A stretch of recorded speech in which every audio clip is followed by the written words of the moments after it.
Amos 9வது அதிகாரம் 12வது வசனம். அந்நாளிலே விழுந்து போன தாவீதின் கூடாரத்தை நான் திரும்ப எடுப்பித்து அதன் திறப்புகளை அடைத்து அதில் பழுதாய் போனதை சீர்படுத்தி பூர்வ நாட்களில் இருந்தது போல அதை ஸ்தாபிப்பேன் என்று இதை செய்கிற கர்த்தர் சொல்லுகிறார். ஆமேன்.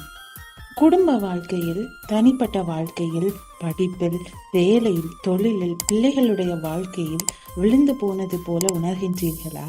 எந்த இடத்தில் விழுந்து போனீர்களோ உங்களை அதே இடத்திலேயே கர்த்தர் திரும்ப எடுப்பிப்பார். விழுவதற்கான காரணம் யாரோ அல்லது எதுவோ, எந்த வழியில் உள்ளே நுழைந்தார்களோ அந்த திறப்பை அடைப்பார். திரும்ப அவர்கள் உள்ளே வருவதில்லை. உள் வந்தவர்கள் பாழாக்கினதை சீர்படுத்துவார்.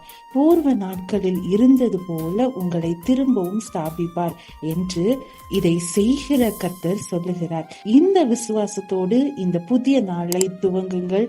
கர்த்தர் உங்களோடு இருப்பாராக. ஆமேன்.